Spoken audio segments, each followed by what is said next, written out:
Imagine being arrested and never even knowing what you're accused of, much less getting to defend yourself against those accusations. Avoiding that very situation is why we have the right of habeas corpus. Habeas corpus is the right to appear in court and make your case to a judge or jury. It's been an essential part in the development of democracy and has protected citizens against tyranny for centuries. In 1215, the Magna Carta limited the powers of kings and spelled out the rights of citizens.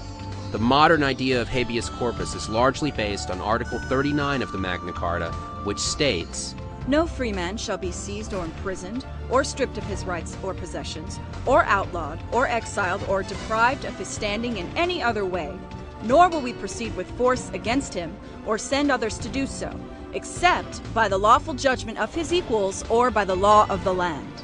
In 1788, America's founders included the right of habeas corpus in the U.S. Constitution.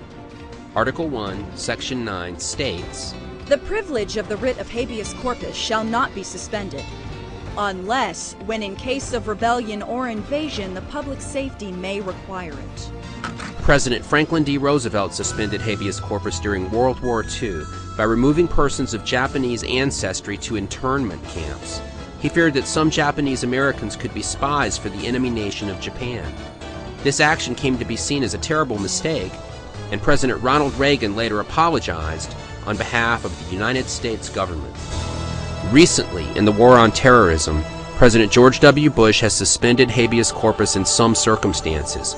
Prisoners identified as non-citizen, unlawful enemy combatants can be indefinitely held without a lawyer, court hearing, or charges filed against them.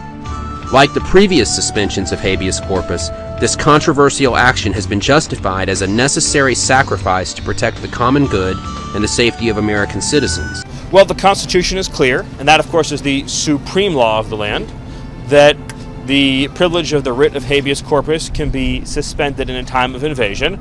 So I would say that's an option we're actively looking at.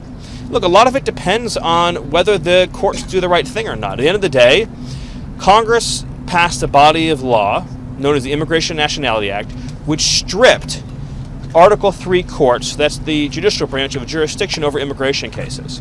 So Congress actually passed, it's called jurisdiction stripping legislation. It passed a number of laws that say that the Article 3 courts aren't even allowed to be involved in immigration cases. Many of you probably don't know this. I'll give you a good example. Are you familiar with the term temporary protected status, or TPS, right?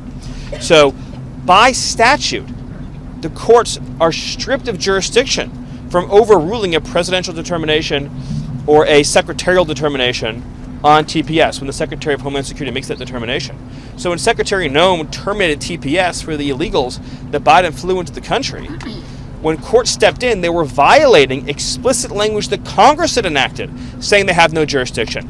So it's not just the courts aren't just at war with the executive branch, the courts are at war, these radical rogue judges, with the legislative branch as well, too. So all of that will inform the choices the president ultimately makes. I would like to say, although...